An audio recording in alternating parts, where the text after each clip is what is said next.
Tonight, we'll go back in time to seasons past, when 22 men graced the rugged fields of yesterday, fighting for one more first down, one more yard gain, one final score, which would bring victory after 60 minutes of battle on the gridiron. Tonight, we'll explore the world of Gridiron Greats. Welcome to Gridiron Greats, football history and its memorabilia on the Sports History Network. And we're live from the Southport, North Carolina home of Gridiron Greats magazine. I'm Bob Swick, publisher and editor of Gridiron Greats magazine, and I'll be the host for your show. Gridiron Greats is the only publication in America that focuses upon the history and memorabilia of the North American football game since its inception in 1869. We cover 150 plus years of football history and memorabilia, and you can find us on the web at gridirongreatsmagazine.com.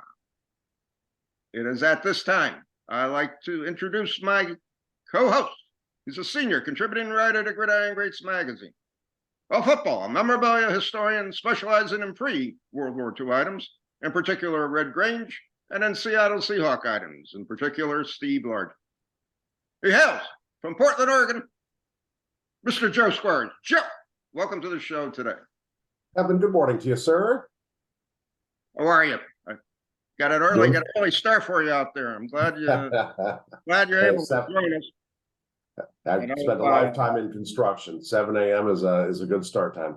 By the way, I don't know if you noticed last show, I made my bio. If you look at my line, yours says Bob Swick. Mine says Joe Squires, senior contributing writer. I liked it.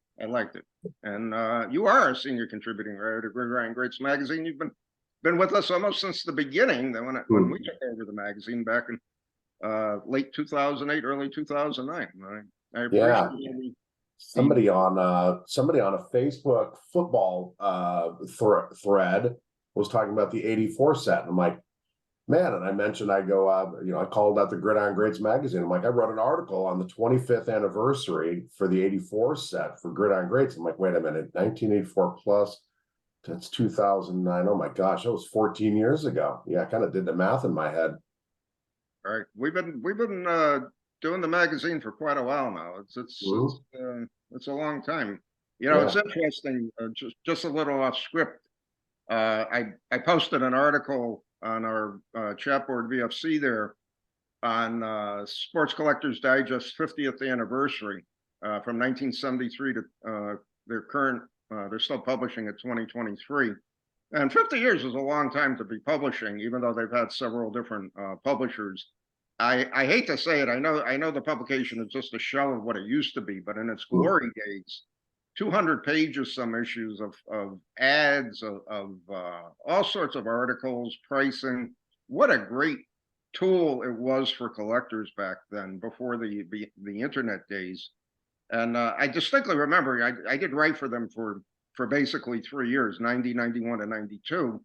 And to me, those were the glory years for the beginnings of the football card explosion with regards to all the new information came out and so on and so forth. And I was glad to be part of it. And then, fortunately or unfortunately, when they got new management took over, they got rid of all the freelancers, including myself.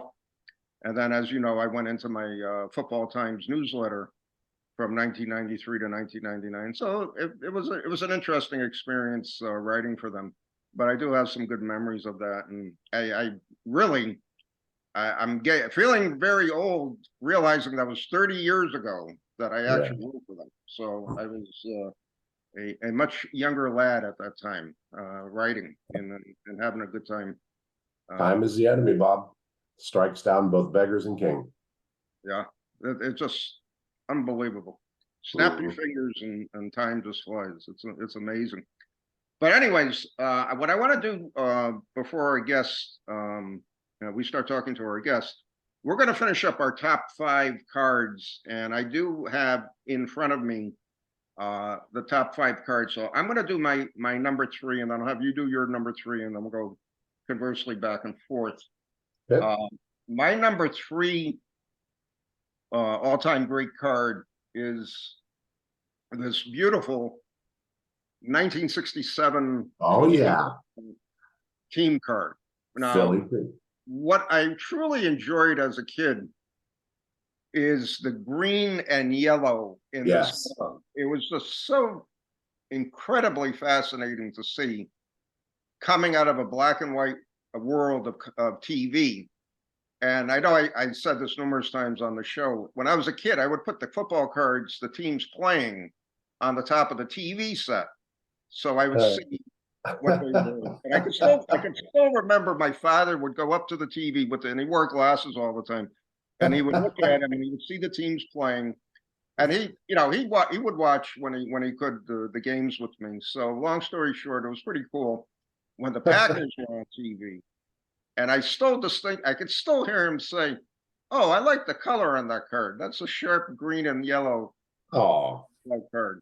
And then conversely, 67 Phillies backs, anybody recognizing them can recognize them by their brown background.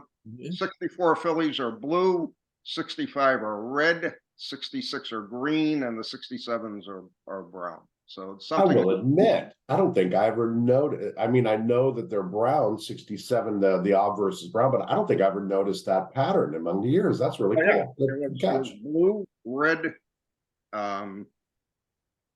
blue, red, green, and then the brown. So there were great background colors there. Joe, number 3 on yours. That's such a cool story, Bob. I love that. And it made me laugh because I would do the same, except I would have, and I would have my cards laid out on the ottoman in front of us. So if the Seahawks were playing, the Steelers, and I distinctly remember, the Steelers Cowboys Super Bowl was one of the first games I ever watched with my parents. And it happened to be a Super Bowl. And by then I had a lot of, quite a few football cards. So I had the players. So if the Steelers were playing, every Steeler card that I owned would be out. And then every Cowboy card would be out on the same large ottoman we had. And then if like Bradshaw threw, I'd turn to my dad, I'm like, I got that card. And I'd kind of point at it. And by about halftime, I'd be like, I know you have the Bradshaw card, Joe. Can I watch the game and drink a beer? So that's great. Great, such great memories. I just don't put my cards in front of the TV set anymore. Watching football on any given Thursday. What did I say? Any given Thursday, Sunday, or Monday now. Yeah. Then was the classic 2 games on Sunday. What's weird? You do a really good job. You've talked about this before, but of not putting your cards in a plastic tomb.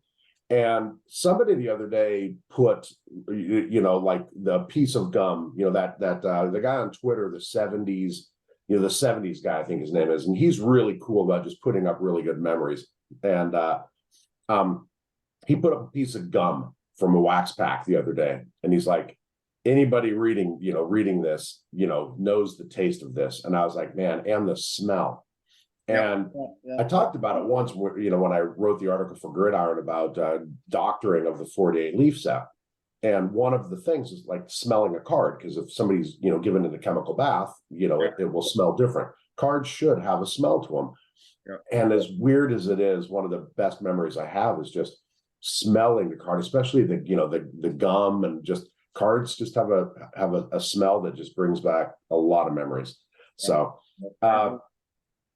as I mentioned, last time, I kind of went Wheel of Fortune on this, on this exercise of ours, our top 5 favorite. And I went, kind of like, in the final prize, how in Wheel of Fortune, they give you the RSTLNE.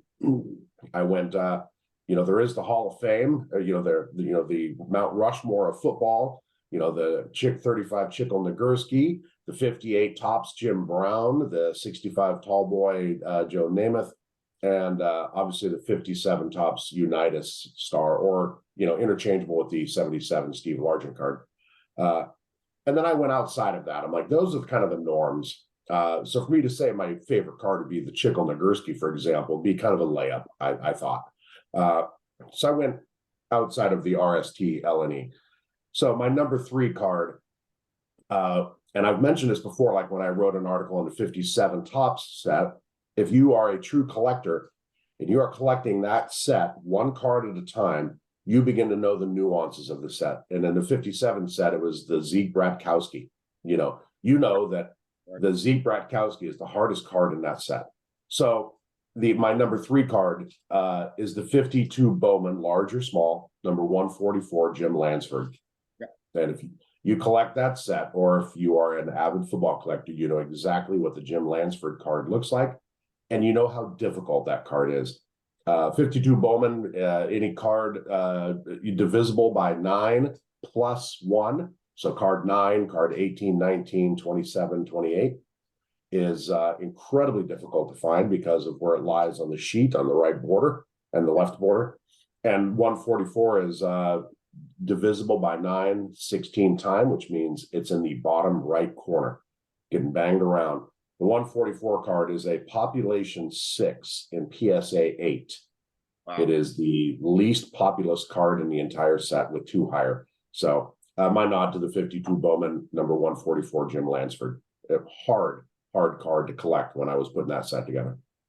And that's a big reason why I kept starting and stopping my 52 large set. And I finally gave up on one way or the other. And my 52 small Lansford is a beater beyond compare. So that's definitely a card I got to try to upgrade if I can, over the next few years, if I can find them. And I really, you're right. I mean, it's a ridiculous card to find, and he's, literally a common, but unfortunately, he commands just this incredible price for that set. So it's amazing, truly. You're amazing. Absolutely right. Amazing. I'm going to go to my number 2 now, and this is no surprise to anybody. 1965 was the first year I started collecting cards, as everyone knows the story. And my second favorite card is the 1965 Philly Bart Starr card. And getting back to what I was saying as far as the background was concerned, the back of the cards are red.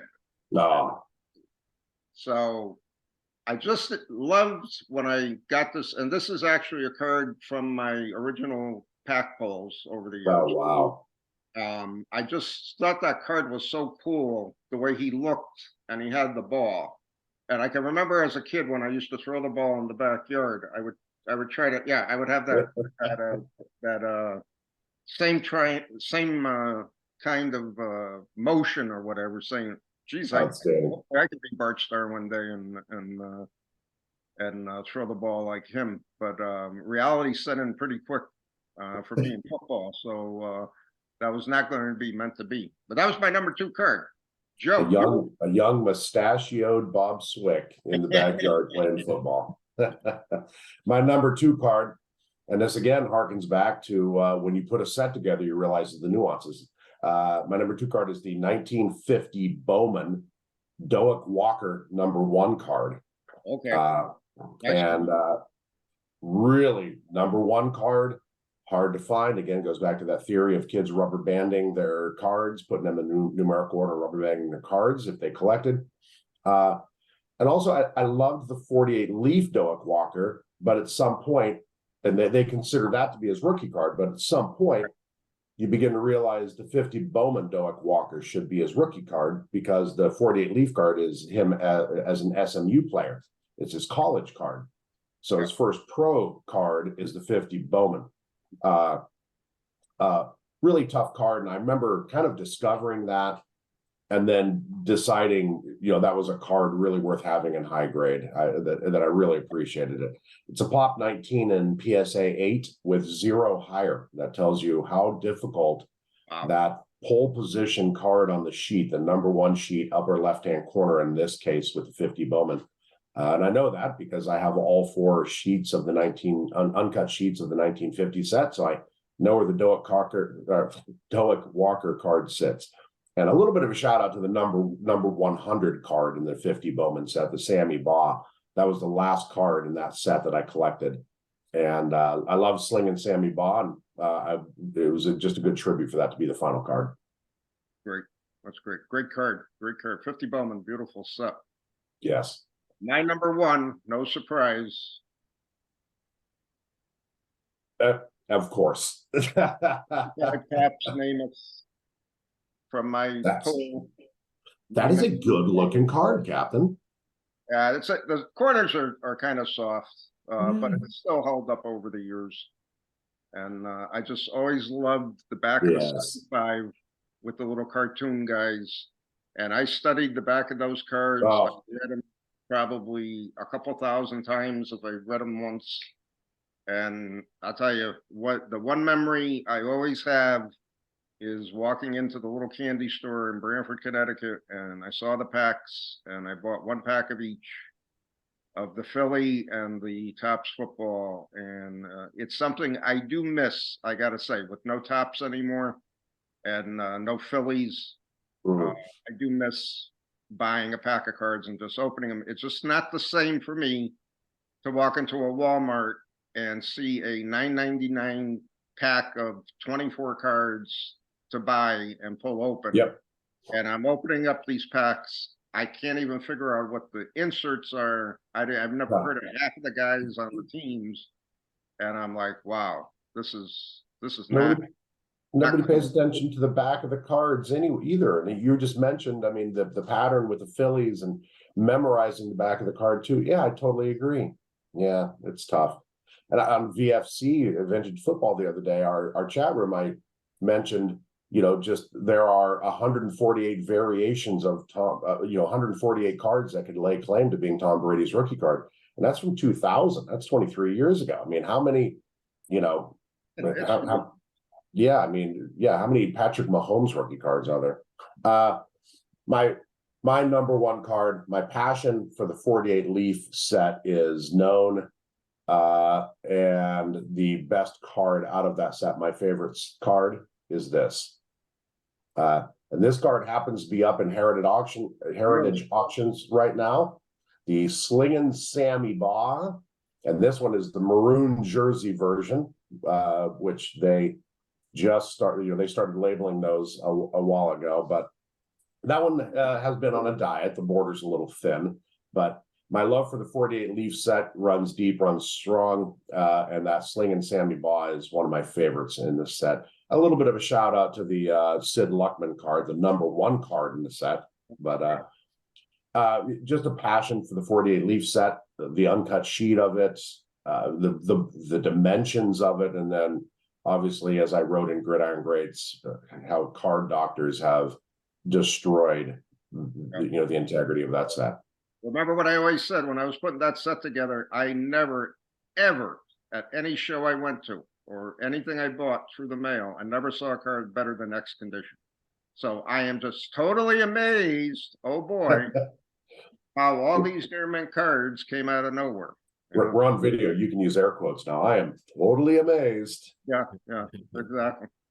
Yeah, all right, that's a great trip down memory lane with those cards, and great cards, great memories. And to this day, one last thought: the two binders I open the most and look at, because I have everything in my binders. Yeah, I go through that 64 Philly set at least every other week. I'm sorry, my Philly album of the four sets every other week, and my 65 Topps literally every other week. Oh, wow. I just love looking at them. All right, it's time for our special guest, and we got a lot to cover with him today. Our special guest tonight lives in Northeast Ohio in a small town called Stowe, and that's where Larry Zonka was born and played his high school football, along with Tennessee Titans head coach and former New England Patriots standout Mike Garbo and golfer Ben Curtis are also from that town. He's been married for 30 years, has 2 grown daughters and a 5-year-old grandson. He's the vice president of technical support for a company based in Texas that's in the highway roadside safety industry. He's been in the industry for 42 years.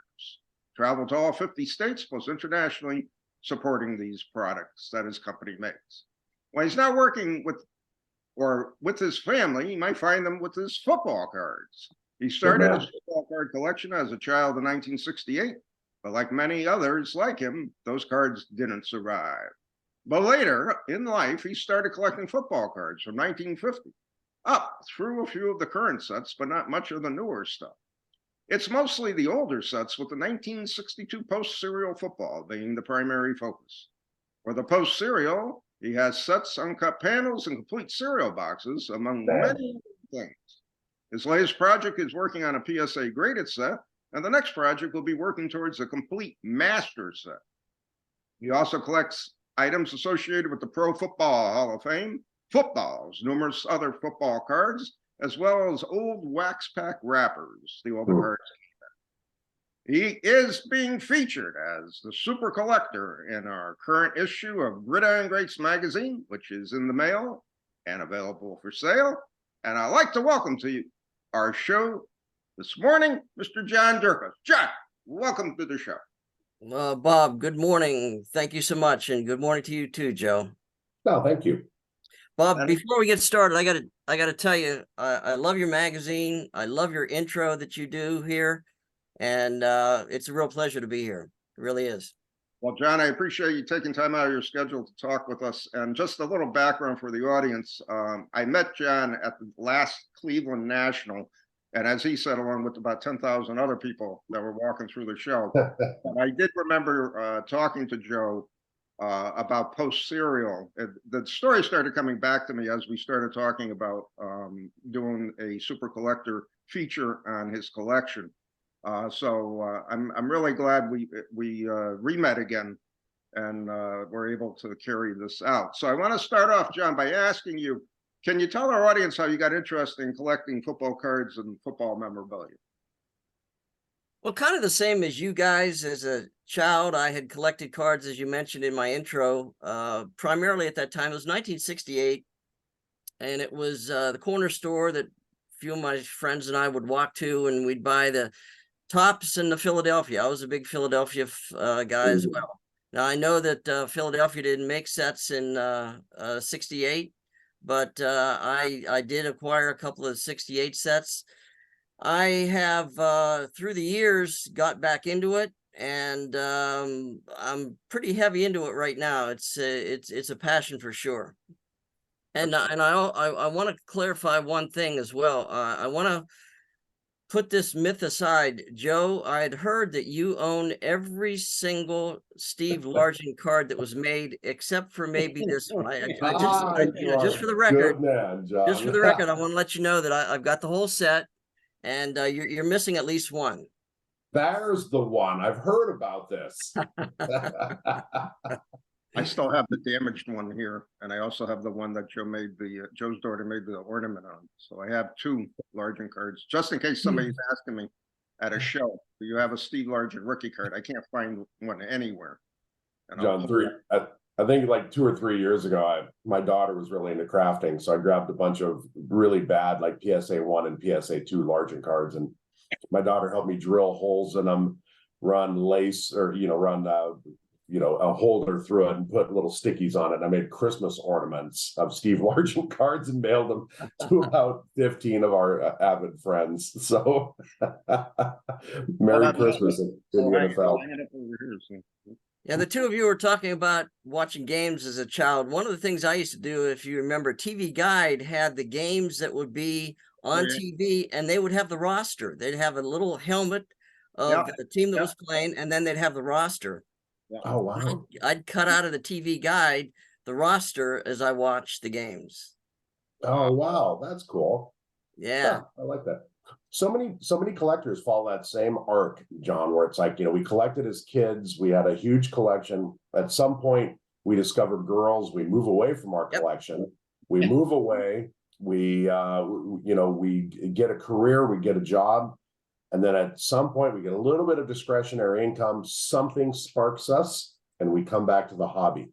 A little bit off script, but what was your spark that brought you back to the hobby after leaving it for a while?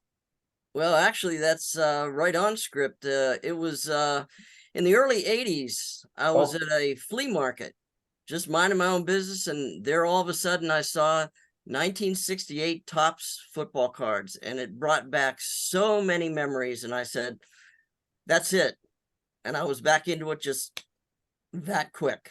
Got it. And once I got into it, it became almost addictive. You complete the set you're looking for. Well, let me get another one. Let me get another one. I ended up going all the way back to the 1950 Bowman. Joe, you mentioned the 50 Bowman is one of your favorites. One of my favorites as well. I pull that out and look at it quite often. Not as often as you, Bob, with your every other week on the 65 Topps, but I look at them quite often. And in the course of collecting those, I stumbled upon the 1962 Post Serial football. And at the time, it was, just kind of another set. And then I learned more about it.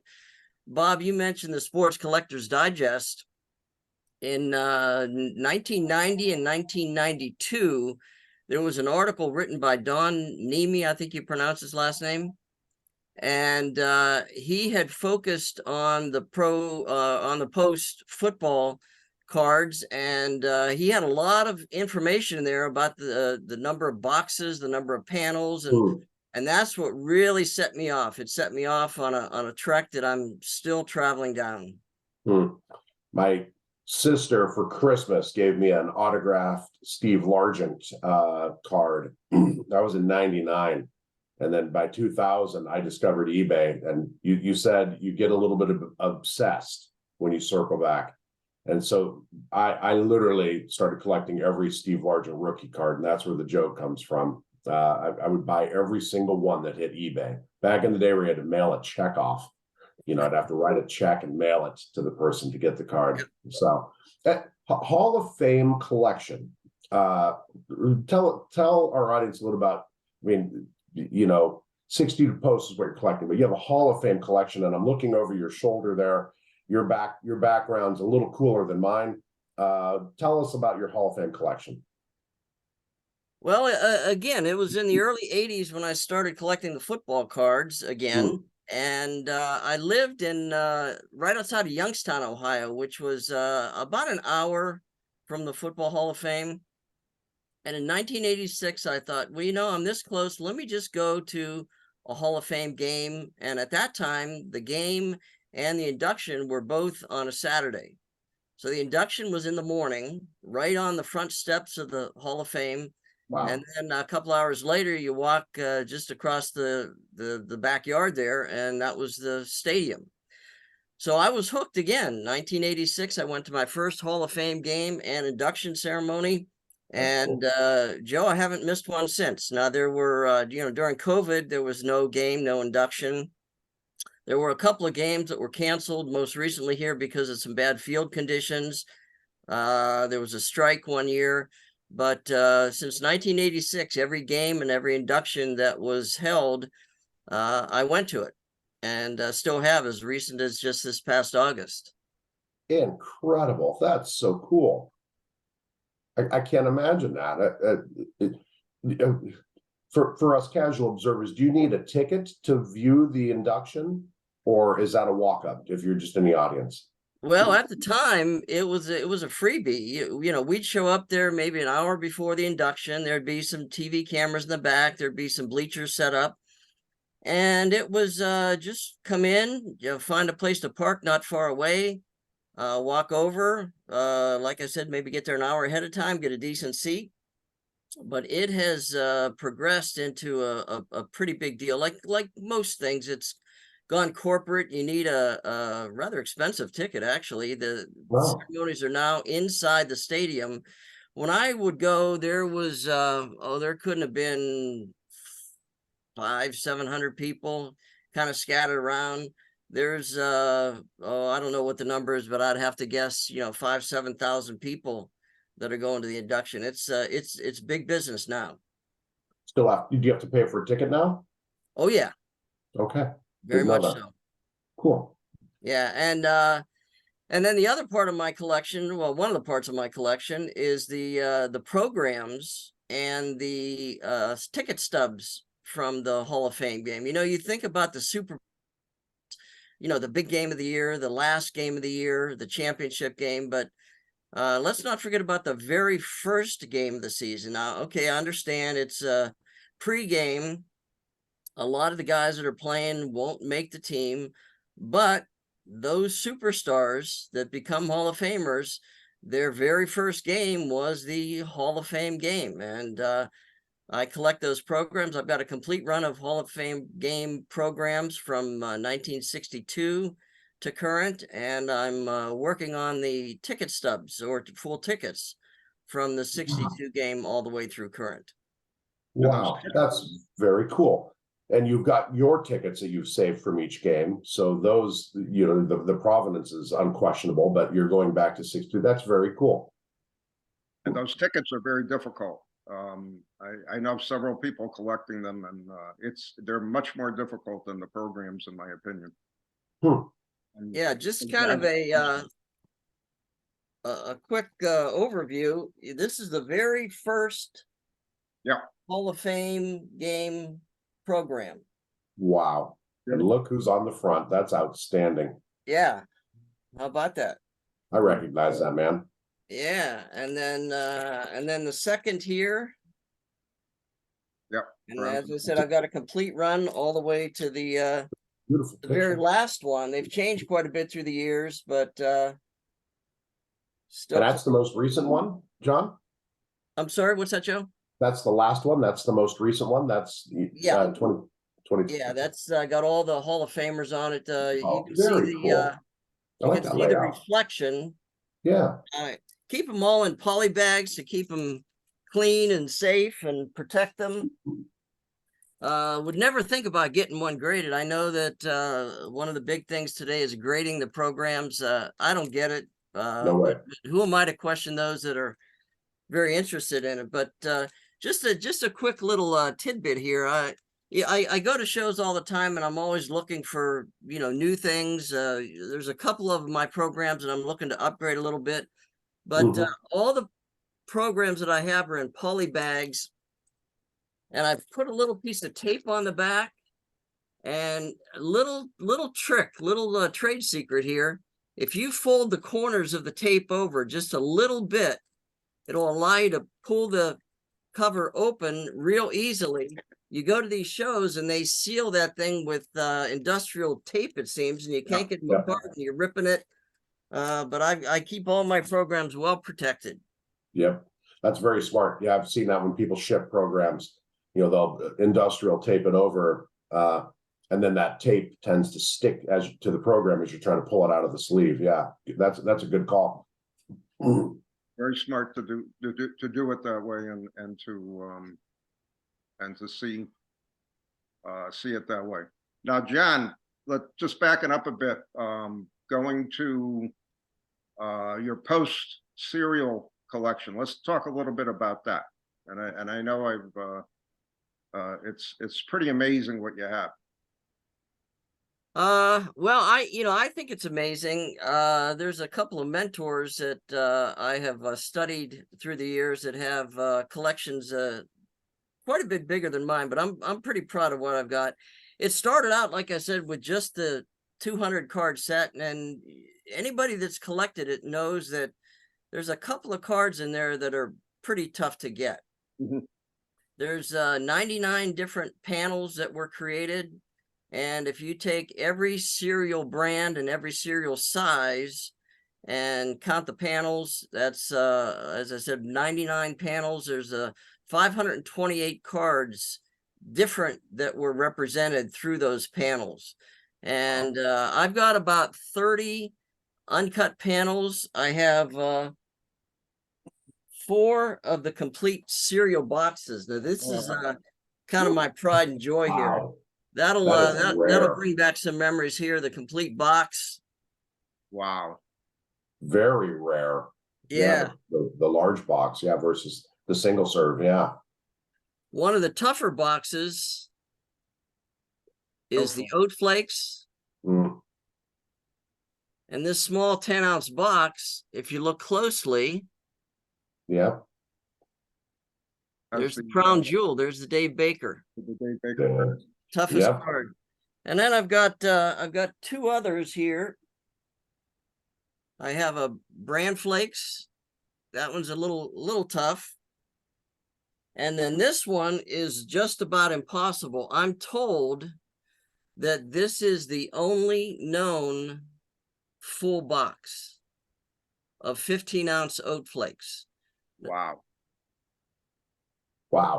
A very interesting story of how I got it, but I know there's a couple of people that have the panels, the uncut panel. I think there's 2 or 3 of the uncut panels on the 15-ounce. The 15-ounce was not really issued. There are some that believe that it was. I don't know for sure, so I can't say. But my general feeling, based on what I've read and heard from others, is it was produced but not filled with cereal and issued. Not filled with cereal and issued. Oh, interesting. Huh. So there were 99 different boxes actually issued. That's Okay. correct, Bob. I've got I put 4 sets together. I have 4 complete sets, ungraded. Yeah, you know, I'm kind of old school. I still respect the ungraded cards. Now I am working on a graded set of post serial. I've got about half the set done. When I wrote the article for you, Bob, I had about 82 or 83 cards. Right. Since then, I've picked up a few more. So I've got about half the set done, but that's going to be a challenge to complete that set graded. And I'm not sending in my raw cards. I want to keep my cards raw. Yeah. My primary set, I think if I sent my primary set in and got the whole set graded, I think most of them, if not all of them, would get grades of at least a 4 or 5. There'd probably be some 7, 8s in there. But I'm going to keep those raw. But I am trying to complete a set buying cards that are already graded.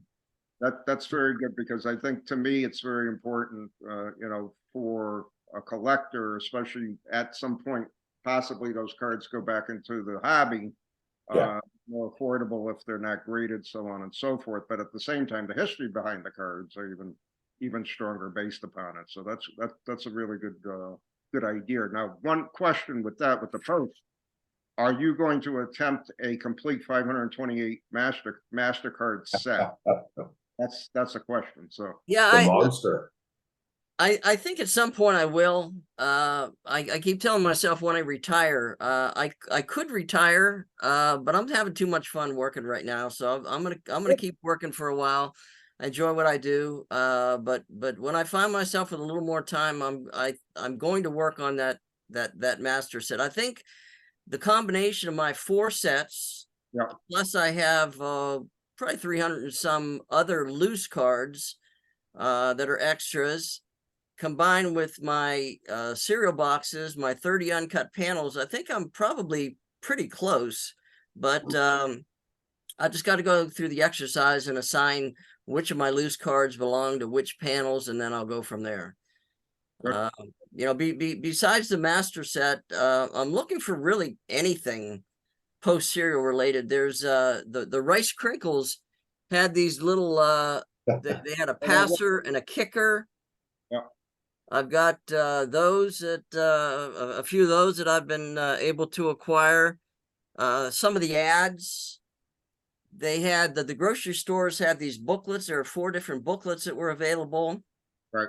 I have all of those and a couple of other odds and ends, but you know, there's some of these things, the grocery store displays that were available through the stores, you know, some of the salesman samples things, those are going to be just about impossible to get. I've honestly never seen them for sale. Right. I know a couple of people that have them, but those are going to be tough to get. Somebody that has them is going to have to release them, I think, before they're going to be attainable for me. John, refresh my memory. Why is the Dave Baker card so hard to find? Well, the Dave Baker card was available on 2 different cereal boxes. One of them was the Oat Flakes that I showed to you, and the other is the most difficult box, and it was on a box with a Sam Baker. So the Baker box is the most difficult box. There was only 2 boxes or 2 cards on that box. It was a small size. It was a cereal that wasn't real popular, so they didn't have as many of them that were sold. And then the Oat Flakes again was the other box that the Dave Baker was on, and again, that wasn't a real popular one. So it's a matter of how many of them are out there, and the size of the cereal box, and the popularity of the cereal box at the time.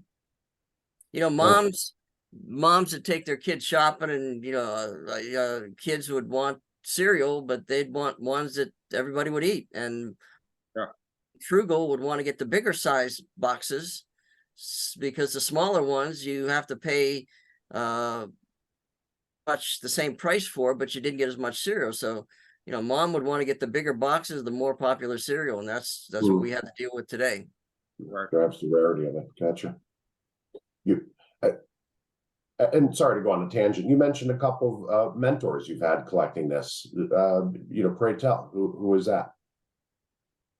Uh, Gentleman by the name of Robin Pauls. Bob, you may know him. He's a real serious collector. He has a post tens box. They had these little mini cereal boxes, and there'd be 10 of them in a saran wrapped box, kind of a tray, and the tray itself would have 3 cards on the bottom, and then there'd be 10 cereal boxes on top. He has one of those. He has some of the advertising things. And then got to send a shout out to Ken Marks as well. If anybody that's a serious football card collector of the 62 post serial would be aware of his goalpost book. So I've learned a lot from those two guys. Yeah, Ken Marks is a friend of the show. We've had him on. We learned a lot about the set from him. I was just curious. That world's got to be pretty small. So I assumed he was one of them. That's cool.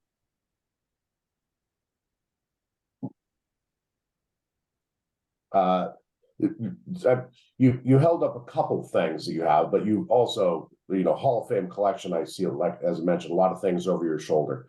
What are your favorite things in your set? Top 5, top 6. What things do you love? Oh boy, top 5, top 6. Like you guys, we've accumulated quite a bit through the years, and it's tough to narrow it down. I love the Bowmans. I have a lot of sticker sets, the old 64 Wheaties sticker sets. Ooh. Oh wow.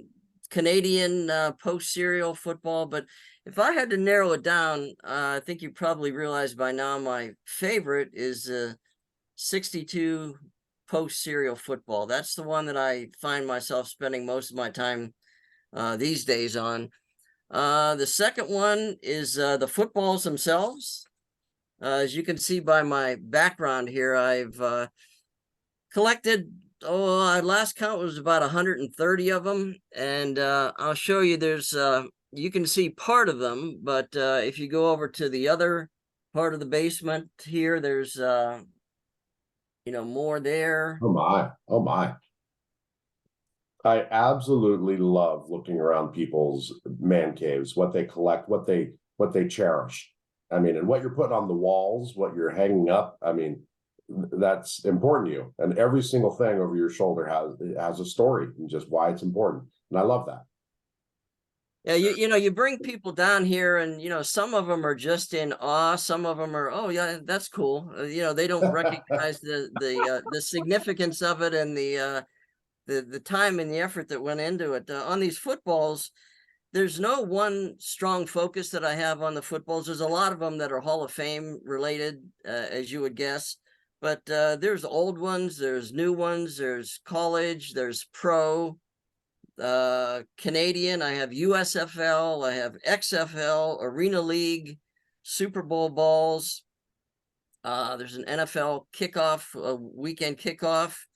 I even have one that's a presidential ball. It has the President of the United States stamped into it. And right. I contacted Wilson. I live, I guess about hour 45 minutes from Ada, Ohio, where all the Wilson footballs are made. And about 10 years ago, I had some business there. I was invited to speak at a college that's right near Ada, to their engineering department, and I contacted the Wilson company and told them why I was in town, and it turns out that Ada and this college have a good working relationship, and that was my ticket in. So I got to have a tour of the Wilson factory where they make the footballs. That was super cool. If you ever have that opportunity. Yeah, really. You can go on YouTube, and there's different stories that show you how they make the footballs, but to watch them make it is it's a real art. Everything by hand. Yeah, that's true. So you named a couple, sets, but you didn't name a specific thing within a set. Like your first one out of the gate was 62, post serial. What's your favorite card in that set, for example? Boy, the 62 post serial football set, there's, you gotta like some of the short prints, the Sam Baker, the Dave Baker, the 74, the 93 card, those are favorites. Being here in the Northeast Ohio area, card 61, Jim Brown. I like that one. There's besides the, you had asked me the top 5 or 6. I mentioned the footballs. The Hall of Fame stuff is also a favorite. The programs, the ticket stubs that I'm working on. The Hall of Fame also put together they offered it, and I'll show it to you here. Oh my. We talk about the cards, and this is a binder that was offered, and the cards inside are all metal. They're metallic. Right. Oh wow. It looks like Those are a very overlooked card set in the hobby, in my opinion, because they're metal and not too many people kept up with them over the years. Very, very difficult to find. Yeah, they- I think you're right, Bob. In the front, they sent a if I can And find you it. actually have the original binder for that too, which is even I do, and they sent a letter of authenticity that at the time they were issuing 2,000 sets. So this started back in the mid 80s, and since then you had to keep up with it every year. right. And I have the most recent set that was issued, and I'm told that there's not a lot of people that have kept up with it. There's probably quite a few that had the very first few sets, Right. but Right. to keep up with it, I don't think there's too many of us left. I asked the hall if they were willing to divulge how many have ordered every year the most recent sets, and their only answer was not many. So I don't know what that number is. But, Well, to me, having a complete set, and this binder's pretty heavy. yeah. Bob, you talked about your Philadelphia binder. That would be 4 sets. Yeah. I would be willing to wager this is probably about 3 or 4 times heavier with Right. because they're metal, heavy Oh. heavy cards. I will Right. admit I've never seen that set. I've never seen that. That's outstanding. Huh. So Well, every year you have to buy the update. You just go on the Hall of Fame, or you order that. Well, yeah, never mind. Yeah, that's cool. Yeah, for a guy that's wearing a Canton Bulldog sweatshirt, I'm surprised that you don't know that, Joe. Hey, Kent, not everyone can. You have to aspire to be Bob Swick and know every set, every card. I know of only one other partial set of those that recently went to auction, and I could probably count on my hand how many people I know ever collected those over the years. And when the sets got to auction, they were usually broken up because collectors would want only their player or team pieces from that set. But to have the actual master set like John has, it's rare, beyond rare. So I'd love to see a Gridiron article just on that set, just to know more. Just because, like I said, I've never seen it. That's outstanding. Yeah, definitely. John, over the years, I know you've got to have some stories that you might want to share with our audience on collecting. What pops into your mind, if anything? Well, Bob, probably the most interesting, and again, no surprise, it's going to go back to the 1962 Post Serial set. A few years ago, I was surfing the internet, just looking for anything and everything Post Serial related, and I stumbled on an article that was a story about an exhibit that was happening in downtown Battle Creek, Michigan. And Battle Creek is, so many of you would know, is what's known as the serial capital of the world. That's where Post is originated. And they had this exhibit. So I contacted it's in Calhoun County. I contacted the Calhoun County Visitors Bureau to just kind of learn more about it. And they gave me the name of an individual who had quite a bit of his collection that was part of that temporary exhibit that they had for the history of cereal. And it turned out that this gentleman was employed by Post Cereal back in the day when they made the football and baseball cards in the early 60s. Oh, wow. Also turned out that his wife worked there as well. So they gave me this gentleman's name, and I thought, well, let me just take a shot and see if I can get a hold of him, just to kind of learn something from him, see if he might have anything that he would be willing to get rid of. So I wrote the guy a letter. I had his address. Didn't hear anything back. So waited a month, couple of months. So I thought, well, let me just try to call him. Lo and behold, he picked up the phone. At the time, the guy was 89 years old. Oh my. Still had his wits about him. And he told me stories of working at Post Cereal back in the early 60s when they made these cereal boxes with cards on the back. And I was just fascinated by it all. And of course, you got to ask him the question, well, would you be willing to part with any of that? And he was very adamant. No, he didn't want to let anything go. But he told me about his museum. He called it a museum that he had, and I can call my area museum. You guys can call your area a museum. So I didn't way less, put a whole lot of way thought less nerdy if you call it a museum. I'm going to take that advice. Yeah. The guy was real cordial, and I'm about 5.5 going on 6 hours from where he is, and he said, well, if you're ever in the area, stop by, I'll show you my museum. And I thought, wow, really? And turned out about 6 months later, I had to be in that part of the country on business. So I took him up on his offer. I called him right before I came, and he remembered me, and he said the offer was still good. So I took him up on his offer, and guys, what I saw, I can't even begin to put into words. His house was over here, and he had a barn adjacent to it. The entire top floor of the barn, row after row after row, was cereal boxes. Thousands of cereal boxes going back to the late 1800s, the early 1900s, anything and everything that you could imagine affiliated with General Foods and Post Cereal. He had advertising, and I was just in awe. I couldn't believe what I was seeing. And buried among all of that, I found these 4 cereal boxes that I showed you.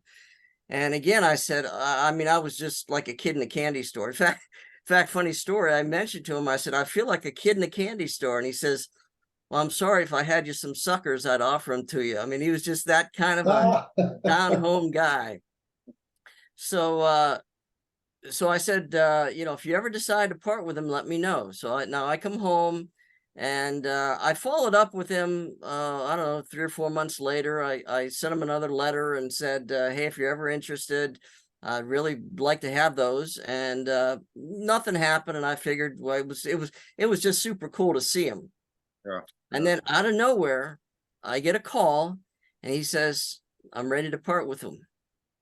I couldn't believe what I was hearing. And next thing I know, a couple of weeks later, I'm the proud owner of 4 cereal boxes. Now, he had everything he had wrapped in cellophane, Okay. like shrink wrapped.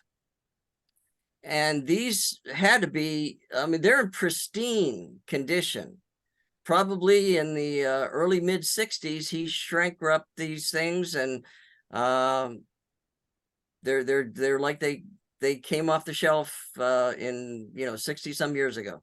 Wow. Amazing. Did he know the rarity of them? I think he did. He had so much, Joe, so many things. I don't know that he really ever missed them. This was a few years ago, so he's in his early 90s now. I don't know how he's doing these days. He could be, he could have taken a turn from the worse. I don't know, but it's going to be very interesting to see what happens to that collection. I'm told that it might end up going to the cereal museum up there.